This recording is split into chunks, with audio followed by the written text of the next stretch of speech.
7 races to settle. And then suddenly the Americans are under a lot of pressure. You know, for the first time, they're facing defeat. They're pretty tough cookies and they're not going to be easy, but I'm glad it's them under all this pressure. Warren cheekily rang them up when it was 3-all and said, you know, assuming we win tomorrow, what's the arrangements for handing the cup over, you know? And you remember, they had no plans about how to hand over the America's Cup because it was bolted in the New York Club's building in New York. The America's Cup, to win it, was just as much a psychological barrier and hurdle as it was a technical race and a skill set race and an organisation race. The team in the end was hard to kill off. So we got up in the morning and we all met out in front of the crew house. Off we went. One of our more colourful characters, we used to call him the Major, because he was one. It was his turn to lead the crew on their morning run and exercise regime, and we were running along and he spotted the American crew house. Could see, as it turns out, Dennis and the team doing a whole bunch of sit-ups and push-ups in their front environment of this huge house that they had rented. Don sort of stopped and said, OK, eyeball the guy you're going to be sailing against. So for me, it was the port veranda. Over the fence, no noise, run at him, keep going. And we did it, you know, we just jumped the fence. They looked up, said, what the hell is going on here? Just to run through the enemy camp and then out again, you know, it was like a SWAT team. One for the Aussies. And we never talked about it. It was just between us and them.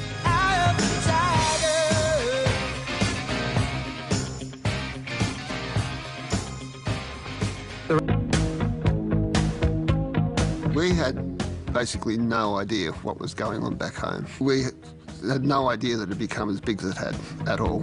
Every breath you take, and every move you make. One of the great lines we had was, we don't need to read the newspapers because we're making the news, and I think that isolation basically just brought us all closer together, and it was our job to focus and make sure that we could go out there and deliver on the water.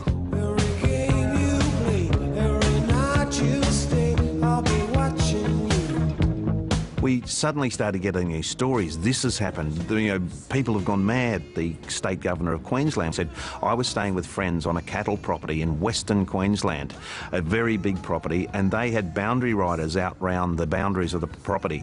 They got word that the final race was going to be on, that Australia had a chance of winning. They rode for 2 days on their horses to come back to the homestead just to watch the America's Cup on TV. Now, those guys didn't know the sharp end from the blunt end on a yacht, but they had to come and watch the America's Cup match.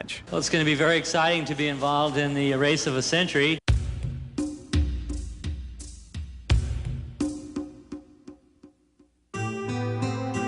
The final race in the America's Cup 1983 happened on September 26, and who can ever forget the date? It was an amazing day. Newport, Rhode Island, absolutely packed with people. Australians had flown in overnight just to be there for this possibly history-making day. I told them, our crews, how good they were, and they were fantastic. They were, as individuals, men, they were a unique group of people, and they deserved to win, but no one's going to give it to you. You've got to go and win it yourself. And so that was the motivation. I did all that at the breakfast time, then we all went down there in Black Swamp. Puff of smoke, and race 7, the decider for the 1983 America's Cup Series, has begun.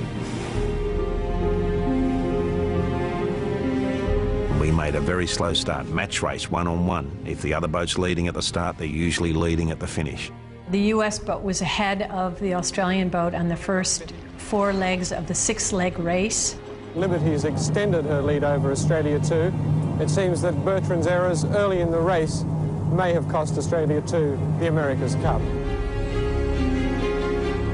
The feeling was that Dennis Conner was going to pull it off. I had this awful headache, and which was the pressure of the event itself, And I went down below and put my head down, and Ben was down there as well.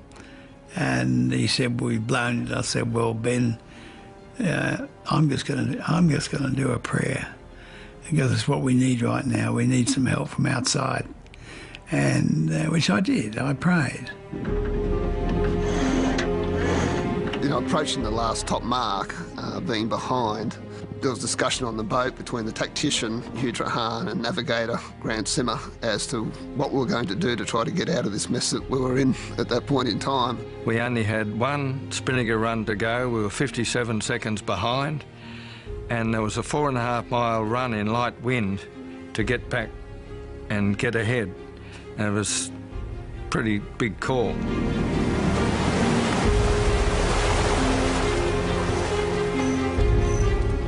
The back end of the boat, Hugh Trahan, Grant Simmer, I'm sure, felt that there was more breeze out on the other side of the course, and that's the way they headed. And it wasn't until just before the last run that Bondi and Benny were in the cabin looking at their toes and thinking, "Oh, there's 16 million gone." And I went down and I said, "We're going to win this." I said, "They're sailing over to where there's better breeze. The guys on the back of that boat have got it together. They're sailing a race to win, not to beat the other boat. They're sailing a race to be first across the line." But it never pays to rule out a comeback by Australia too. And on the fifth leg, the West Australian 12-metre got the opportunity to show what an extraordinary downwind marvel Mr. Ben Lexon has designed. And we got this unbelievable little bit of breeze.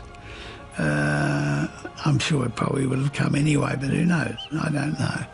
I wouldn't like to, but we did get our private win. Australia 2 picked up an amazing 1 minute and 18 seconds, and with that slid into the lead to be ahead by a slender 21 seconds with one leg to sail.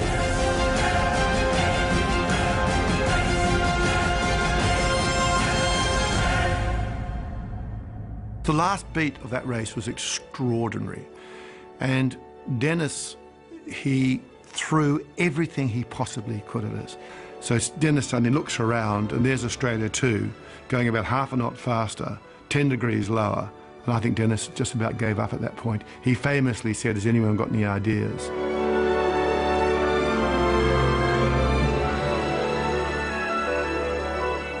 It was just cool on board, which was great, really great. Huey was super strong in that situation.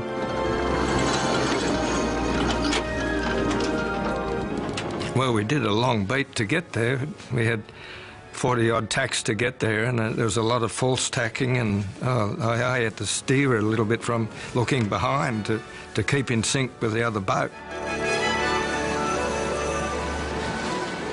We're coming up to the line, and I couldn't see the line because we were holding above it a bit. And I said to Richo, "Hey, Richo, I think we're going to win the America's Cup." And I said it too loud. And the whole crew just let go. "Shut up, Chink, we haven't won yet." Like all the emotion and tension came out to me. But a few seconds later, we crossed the line, and the world changed. Changed for all of us at that moment. And that's what she's doing. She's shooting up into the wind. She's going head to head. She's won the Cup. Australia 2 has won the America's Cup. It was amazing.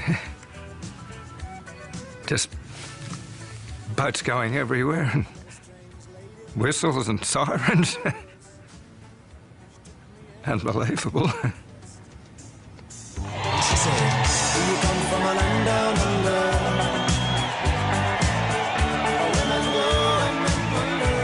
I tell you what, any boss who sacks anyone for not turning up today is a bum." Of all the brilliant things I've said during my career, and there have been a few, there's no doubt the one that's remembered most was my observation.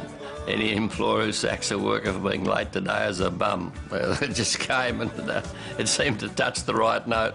And I still, there's not a month goes by where someone doesn't remind me of it. Oh, Bondi likes the dramatic, so he stood up on the back of the boat and he said, "Lift the boat."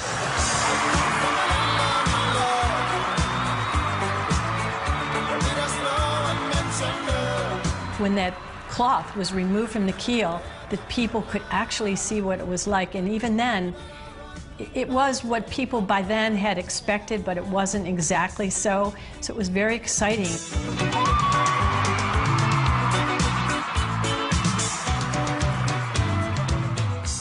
Oh, the nation celebrated because this was truly historic.